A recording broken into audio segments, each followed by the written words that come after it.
أهلا وسهلا بحضراتكم معنا في هذا البرنامج المتجدد دائما والمتألق من هذه القناة الغراء، البرنامج أستاذ وكتاب، القناة التعليم العالي. يسعدني في هذه الحلقة أن أكون مع حضراتكم حتى أتحدث عن كتاب لي صدر مؤخرا في القاهرة، وهو بعنوان شعرية الفضاء الروائي عند كاتب مصري هو الأستاذ جمال الغيطاني. نلاحظ أيها السادة المشاهدون أن العنوان يتكون من 3 كلمات. هذه الكلمات شكلت كتلة اقتصادية على صفحة الغلاف. جدير بنا في البداية أن نتعرف على معنى الشعرية، ثم معنى الفضاء، ثم معنى الفضاء الروائي معا، حتى نصل في نهاية المطاف إلى شعرية الظل الفضائي. وأتمنى من الله سبحانه وتعالى أن تكون نظرية جديدة تدخل عالم الأدب. بداية، فإن التاريخ الكلي للشعرية ما هو إلا ترديد للنص الأرسطي القديم، على اعتبار أن الأدب محاكاة للطبيعة، محاكاة للحياة. فكان هذا النص الأرسطي ظل منذ أرسطو وكتابه فن الشعر حتى الآن هو النموذج السائد للفظة الشعرية. لماذا الشعرية بالذات؟ الشعرية علم جديد دخل في عالم النقد الأدبي الحديث. لماذا دخل في عالم النقد الأدبي الحديث؟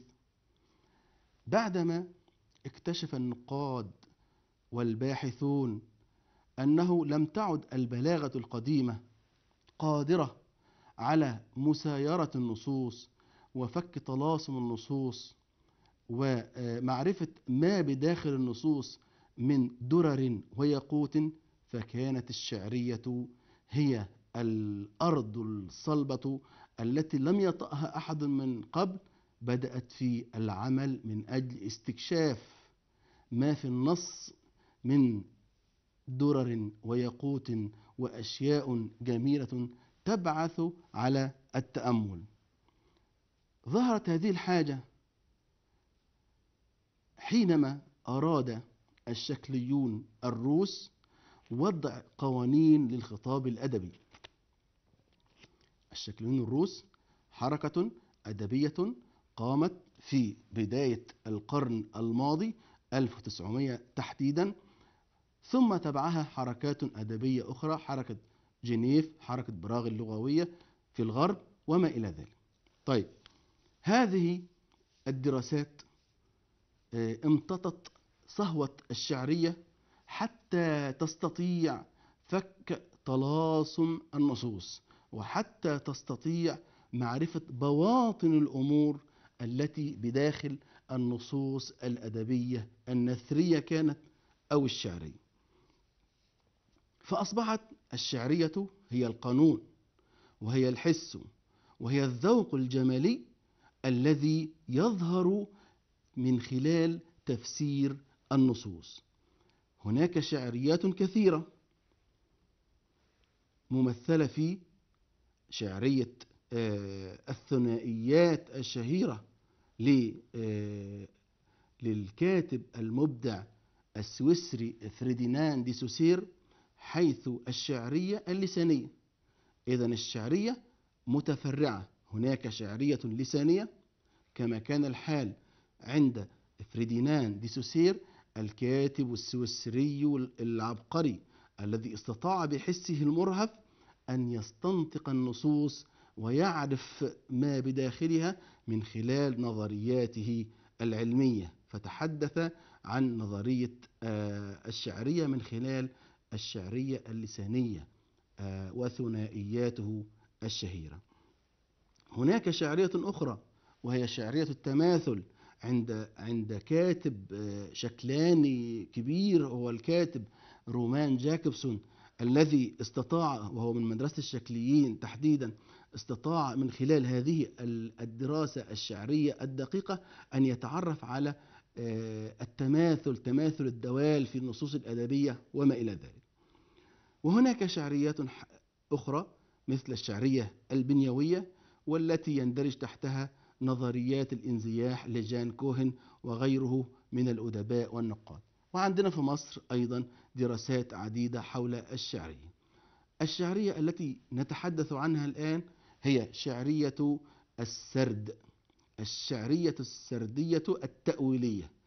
نتحدث عن الشعرية السردية التأويلية التي تستطيع أن تتعمق بداخل النص الأدبي لمعرفة ما الهدف من هذا النص الأدبي الذي جاء به الأديب وجاء به الكاتب في هذا السياق تحديدا. ولا بد أن نعي ونعرف أن الإمساك باللحظة هو بالكتابة. فحينما يكتب أديب أو ناقد أو صحفي مقالة أو كتابا أو رواية، فهو يمسك باللحظة التي كتب فيها هذه الكتاب. تعرفنا على الشعرية بتفرعاتها، أين بدأت، كيف تطورت، نطبقها على أعمال أديب مصري وهو جمال الغيطاني. الشعرية هي معرفة بواطن الأمور، كيفية تطبيق هذه الشعرية على النص الأدبي. لقد اتخذت عدة خطوات وأتمنى أن نطبقها على نصوص غير هذا الكتاب، نصوص أخرى كثيرة. هذا الكتاب والذي بين يدي هو كتاب شعرية الفضاء الروائي عند جمال الغيطاني، يحمل بين جعبتيه أو بين دفتيه الكثير والكثير حول النقد الأدبي الحديث، وتحديدا عن نظرية حديثة في النقد الأدبي. سنتعرف على أهدافها ونتعرف على مراميها ونتعرف على أبعادها من خلال التفصيل الذي سنتحدث عنه الآن. هذا الكتاب يقع في أكثر من 300 صفحة، وهو كتاب نقدي الكل قرأ وسمع عنه، وأتمنى من الله أن ينفع به العباد. ثلاثة فصول. الفصل الأول تحدثنا فيه عن الشعرية وعن بعض الأشياء الخاصة بالزمكانية. ثم الفصل الثاني فالفصل الثالث الذي تناولت فيه الحديث عن الديسكورس أو الخطاب الروائي من خلال هذه الأعمال. ننظر معا عبر هذه الشرائح التي نوضح ونبين من خلالها تفصيلا أكثر وتعميقا أكثر لنظرية الظل الفضائي. عرفنا أن هناك شعرية تسمى شعرية السرد التي توخاها الكتاب، أي أن الكتاب أخذ وامتطى شعرية السرد حتى يعرف ما في النص وماذا يهدف الكاتب من وراء كتابته لهذا النص دون آخر. فكانت الشعرية هي الحس والذوق والقانون، وقد عرفنا الشعرية بأنها هي القانون الذي يستطيع من خلاله الناقد أن يعرف ماذا يتحدث الكاتب، على ما يتحدث الكاتب، من خلال الأطر المعرفية لنظريات النقد الأدبي في هذه الجزئية تحديدا، وهي جزئية الشعرية. نتعرف معا.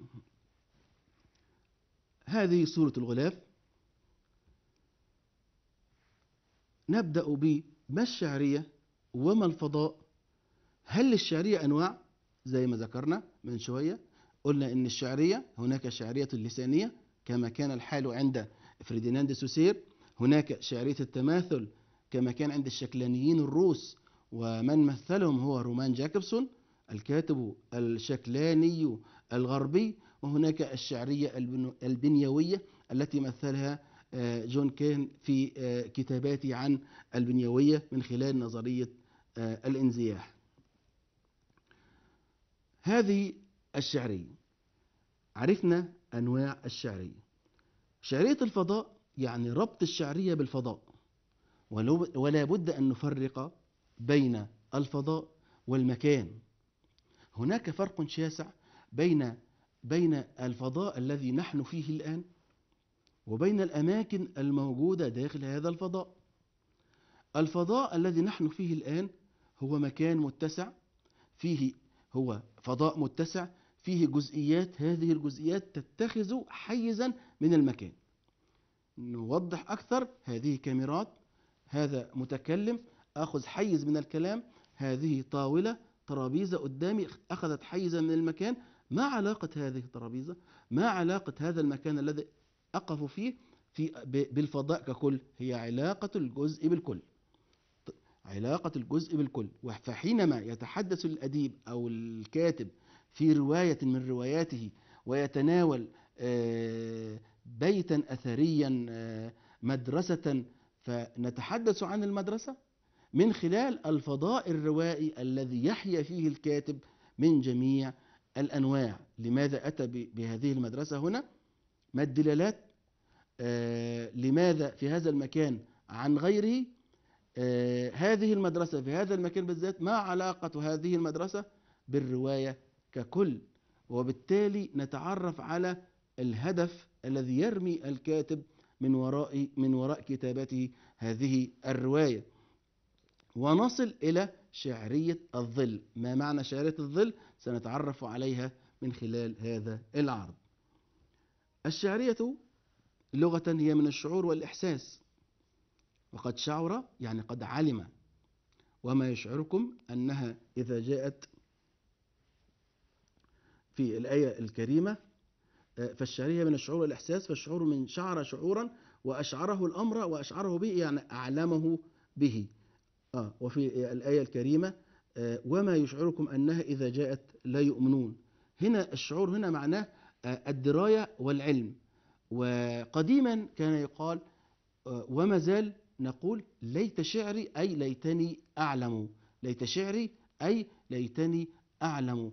وبالتالي فإن الشعرية دارت حول الإدراك، حول المعرفة، حول استبطان الأمور، معرفة الدواخل، معرفة المعاني الثانية من خلال عنصرين مهمين سنتعرف عليهما من خلال هذا العرض. الشعرية واللغة، ما العلاقة بين الاثنين؟ اللغة هي التي تمهد الطريق للحضارة، اللغة هي التي تمهد الطريق للحضارة. وعندنا كاتب تشيكي كبير اسمه فرانز كافكا، طبعا ده صاحب رواية التحول. لمن لا يعرف فرانز كافكا، هذا الكاتب التشيكي الكبير كتب هذه الرواية كلها تحمل معاني ودلالات. له قول في هذا الأمر، يقول إن الكلمات هي التي تمهد الطريق للأفعال، وبين اللغة والعقل الإنساني عطاء متبادل. فعلى حين يبتكر العقل ما يثري اللغة ويطور دلالتها، توجد في الكلمات صيغ سحرية. هذه الصيغ السحرية هي التي أقوم بدراستها، وهذا ما قاله الأديب التشيكي فرانز كافكا. أرسطو هذا كاتب إغريقي مرموق، الكل يعرف من هو أرسطو، والكل يعرف أن كتابه لابوتيك الشعرية، فن الشعر الذي أثرى الدراسات الشعرية والنقدية. لا توجد رسالة علمية تتحدث عن الشعر إلا وتذكر اسم هذا الكاتب، وهو اسم هذا العالم اليوناني العريق أرسطو، صاحب فلسفة وصاحب أدب وصاحب نقد وصاحب أشياء تمتع النفس. هو صاحب كتاب الشعرية. قديما أسس أرسطو الشعرية، أو أسس الأدب ككل، أسس الليتريتشر ككل، على اعتبار أن هذا الأدب هو محاكاة. وكلمة محاكاة يعني محاكاة للطبيعة، محاكاة للمكان الذي نحيا فيه، يعني أنا لما أكتب رواية، هذه الرواية لابد أن تعبر عن أشياء.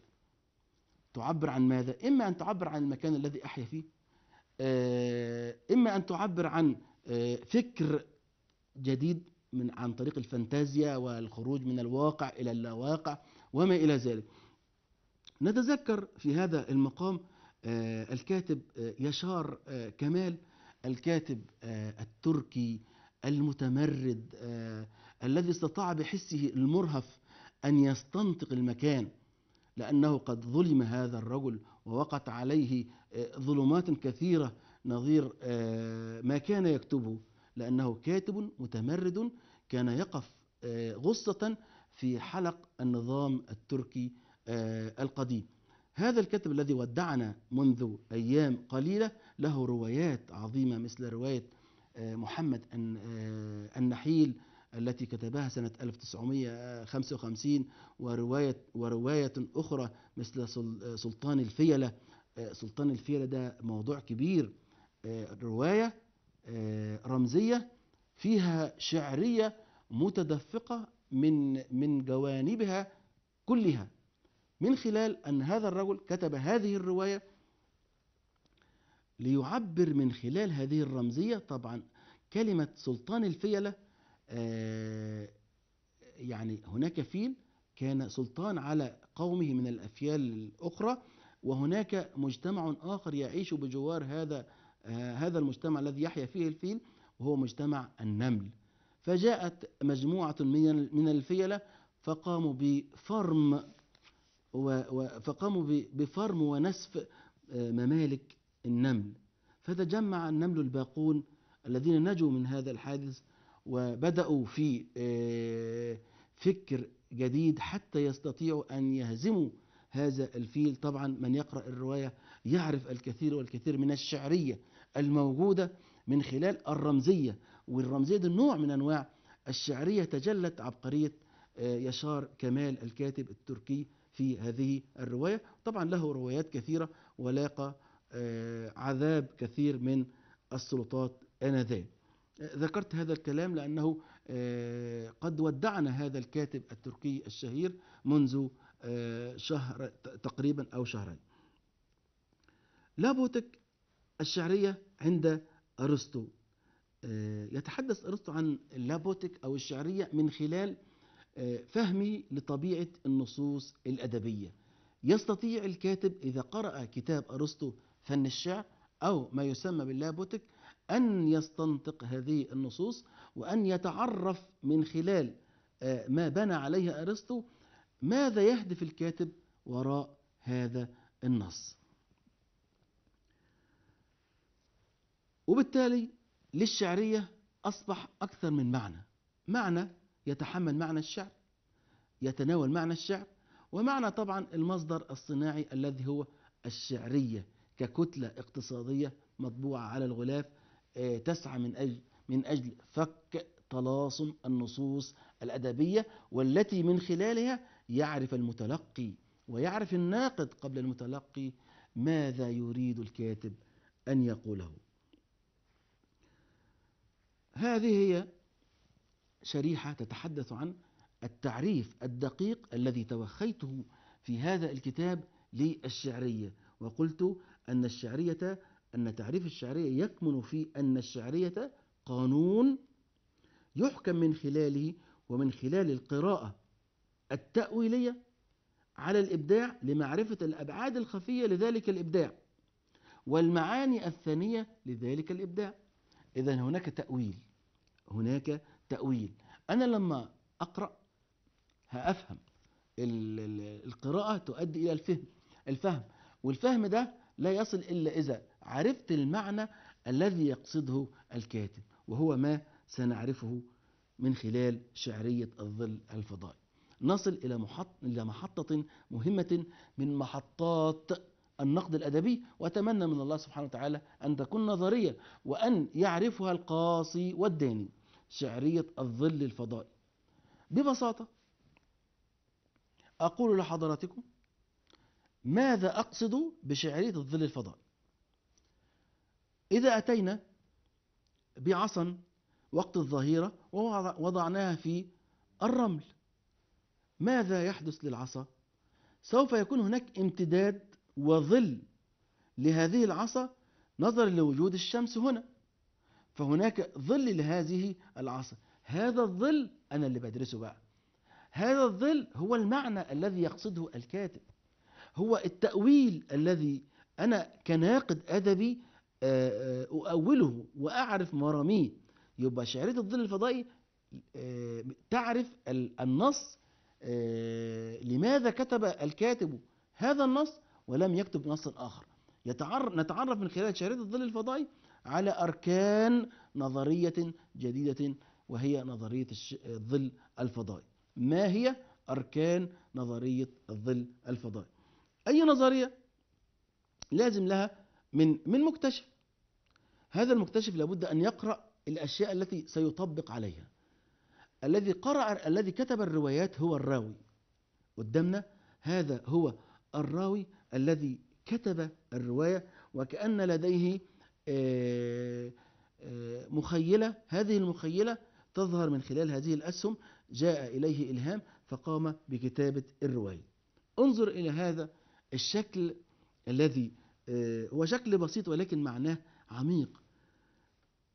هنا أماكن مختلفة، يعني يكتب الكاتب أو الروائي أو الأديب في روايته يتحدث عن مسجد أثري مثلا السلطان الحسن تحديدا، كما كان عند الأستاذ جمال الغيطاني، فهو مغرم بالحضارة المصرية والفرعونية والإسلامية وما إلى ذلك.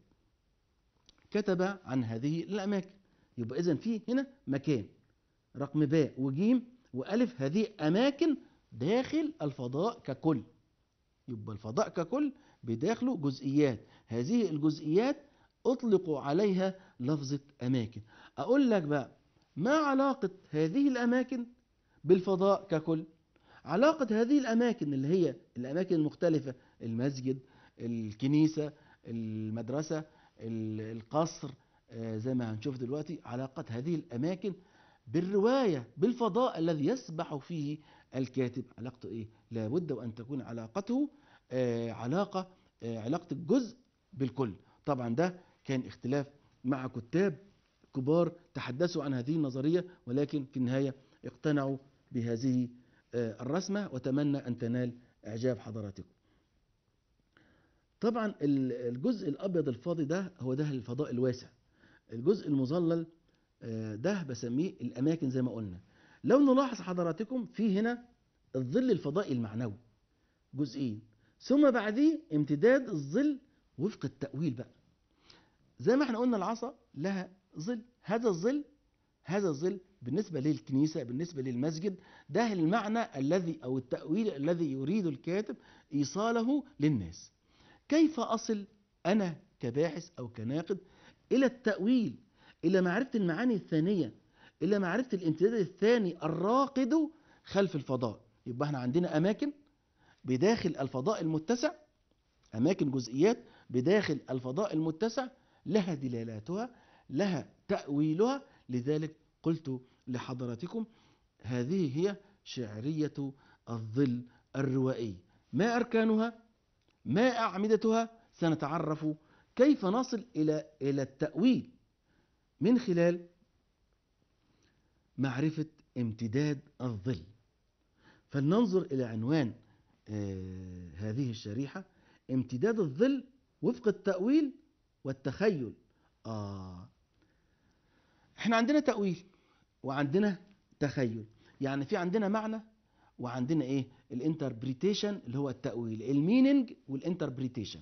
طيب كيف أصل أنا كناقد كباحث إلى المعنى، وكيف أصل أنا إلى الانتربريتيشن أو التأويل؟ يبقى أول عنصرين مهمين في شعرية الظل الفضائي: المعنى المينينج، والانتربريتيشن التأويل. كيف أصل إلى المعنى وكيف أصل إلى هذا التأويل؟ سنلاحظ أن المعنى له عمودان وله ركنان أساسيان حتى أصل إلى هذا المعنى، ونجد كذلك الانتربريتيشن أو التأويل له ركنان، هو الآخر حتى نصل من خلال هذين الركنين إلى التأويل. يبقى في عندنا معنى وعندنا تأويل. نلاحظ المينينج له عنصران، يعني حتى أصل إلى المعنى لابد أن أقرأ ريدنج، أقرأ قراءة جيدة، ثم أفهم. لو قرأت كويس وعندي الفهم، قرأت قراءة جيدة ثم فهمت، أكيد هعرف الإيه؟ المعنى. وده هو الركن الأول من أركان الظل الفضائي. عرفت المعنى؟ عرفت المعنى بعدما قرأت قراءة جيدة، قراءة والفهم، وصلت إلى المعنى. ده الركن الأول. يبقى المعنى تحتاج إلى شيئين: القراءة والفهم. طالما أنا قرأت النص قراءة، ثم فهمت معناه، إذن ده هو المعنى الذي أريده من خلال المعنى العام، وهو ركن أولي من أركان شعرية الظل الفضائي. المعنى المينين ينقسم إلى قسمين: القراءة ثم الفهم الكومبرهنشن. طيب الركن الثاني من أركان شعرية الظل الفضائي التأويل. يبقى نلاحظ حضراتكم أن هناك ركنان رئيسان: الركن الأول المعنى، وينقسم إلى ركنين. يعني يقوم هذا الركن، يعني معرفة المعنى، تقوم على ركيزتين: القراءة والفهم. القراءة والفهم. ثم بعد ذلك التأويل اللي احنا أطلقنا عليه الانتربريتيشن، يعتمد كل اعتماده على جزئيتين: التأويل، كيف أصل إلى التأويل. هناك عرفت كيف أصل إلى المعنى، هنا عرفت كيف أصل إلى التأويل من خلال الفانسي اللي هو التصور، والخيال اللي هو imagination. أنا لما أتصور شيء وأتخيله أكيد هعرف أأوله، أعرف لماذا جاء الكاتب بهذا الكلام وبهذا النص تحديدا في هذه الجزئية، وبالتالي أستطيع أن أؤول هذا الكلام. يبقى أنا عرفت دلوقتي عندي عمودان رئيسان، وهو المعنى والتأويل. المعنى نصل إليه من خلال القراءة والفهم، والتأويل اللي هو interpretation نصل إليه من خلال عمودين رئيسين، وهما التصور والإيماجينيشن اللي هو الخيال. هذه هي الأركان الرئيسية التي اعتمدت عليها شعرية الظل الفضائي. ده النتيجة التي وصلنا إليها من خلال هذه شعرية الظل الفضائي. انتهينا من خلال الوصول إلى شعرية الظل الفضائي في معرفة المعنى ومعرفة التأويل. عندنا طبعا عايزين بس نأتي بنص حتى نطبق عليه، نأتي بنص حتى نطبق عليه. هذا النص كتبه الأستاذ جمال غيطاني في إحدى رواياته. لابد أن نعرف أن روايات هذا الرجل، والتي هي مشروع كبير بدأه يتحدث فيه عن الحضارة العربية، ستجد ما بين السطور في هذه الروايات حديثا رائقا عن الحضارة العربية. تستطيع أن تستخرج هذه الجزئيات البسيطة التي يتناول فيها الحديث عن الحضارة العربية القديمة، الحضارة الفرعونية القديمة، الأندلس وما حدث للمسلمين في الأندلس، يتحدث عن قصر الحمراء وما إلى ذلك. هذه الأشياء كلها هي أماكن. دائما أقول يرحل البشر ويبقى الأثر شاهدا على ما سبق. يرحل البشر ويبقى الأثر شاهدا على ما سبق. أنا أظل في طوال حياتي أبني البيت، أبني الفيلا، أبني القصر، ثم بعد ذلك سأرحل.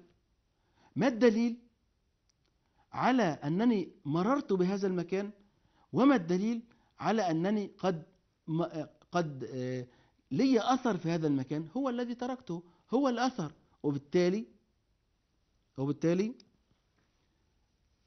وبالتالي لا بد وأن نعرف أن هناك أشياء كثيرة يجب دراستها.